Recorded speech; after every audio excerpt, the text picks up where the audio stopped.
Hey guys, Brent Hull Build Show. I'm very excited to be sharing this classical information with you. This is the secret sauce of building.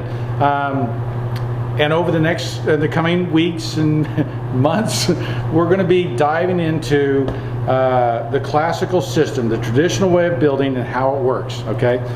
In preparation for this, the reason you're getting the teaser is I don't quite have all the parts and pieces yet. I want to thank my sponsors, Kuchen Brothers, for sending a bunch of trim that we're going to be using, designed their line of moldings. Those guys get it, right? I want to thank Chadsworth Columns, Jeff Davis, thank you very much. Appreciate you sending your stuff. Decorator Supply, Mark, thank you for sending your stuff, and we're going to look at some of that here in a little bit. But in preparation for this, it's really over the last month and a half I've really been trying to put together this information. Now what I've done is I have here the Doric system, the Doric order in 3 heights. I got it at 8 foot, 9 foot, and 10 foot. Now, I'm doing that because you guys are always asking me, how tall should my moldings be? What height should my chair rail be, right? Those things are answered here. They're all in here. All the secrets are right in here. And we're going to get into that. I'm going to show you that. The other thing I'm going to show you is that I've got these 3 orders, right? Corinthian, Ionic, and Doric. At 10 foot tall. Now, I've got a sample wall, and over the coming weeks, we're actually going to build moldings on here. We're going to put doors on here. We're going to trim them out. I'm going to show you how to do better things with moldings, right? But this is my teaser, so I can't show you those things yet. But the reason I want you to watch is because we're going to be digging into good moldings versus bad moldings, heights of chair rails, picture rails, what it is, how it works.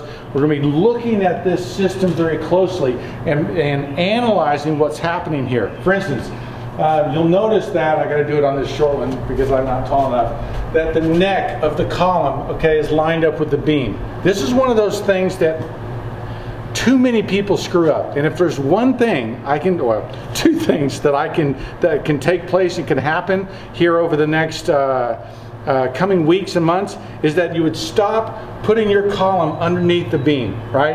It's always in line with the neck of the column. The beam is in line with the neck of the column. That means it doesn't get shoved under, it doesn't get collapsed underneath the beam, right? 2, the height of your chair rail, okay? It's never, look at me, never 36 inches, okay? You have to have, 15 foot tall ceilings for it to be that tall, right? And so often I get in fights, bloody fights with carpenters about the height of chair rail. It's always 36. It's never 36, okay? And we'll look at the historic precedent for that. Now, I do have some toys that my friends have begun to send me. This is from Decorator Supply. Woo! How about that one, huh? I've got some Ionic things, Corinthians. I've got an attic base, right? Now, an attic base, you actually see it right here on the Ionic, right? And as well as in the Corinthian, it's a double base, okay? That's what it's called, an attic base, right? Ionic stuff. Now, look at these 2 moldings, right? Here's a base molding, right? 3/4 inch, put on the wall. Here's a Georgian molding, okay? We're going to go into Georgian moldings and why they look the way they do. Look how big and beefy that thing is, right? If you want to punctuate an opening, if you want to start doing things with moldings that other people aren't doing, you're going to watch this series, you're going to get a lot out of it. Now, I've got a bunch of stuff from the ICAA. Now, if you aren't a part of the ICAA, you need to be. ICAA is the Institute of Classical Architecture and Art. Join it, okay? You're going to learn so much stuff. I'm watching their classes all the time. It's a great teaching organization of how all of this stuff works. But my point is that there's a lot of bad moldings. We're going to be looking at what bad moldings are, right? Here is your palette, right? Here is your language chart for how moldings are put together. You got plane surfaces, concave, convex, and then compound surfaces, okay? Some of the moldings that are in molding catalogs right now are a joke, okay? They don't belong. And we're going to be talking about good moldings versus bad moldings. Now, a couple books you can read as you're getting ready for all this. John Summerson's book on classical language of architecture, really good. the problem is, guys, is that there isn't a one book that just explains everything. And there's especially not a book for craftsmen and carpenters of how to use the system. There used to be, in the 20s, Audell's put something together that was really good. That was in another of my videos. Elements of Classical Architecture. Really good information in here. Good teaching stuff about how these things go together, what the historic precedent for this stuff, the size of moldings. Robert Adams' book on classical architecture. We're going to be looking at some of those prints and things. Realize I didn't invent any of this.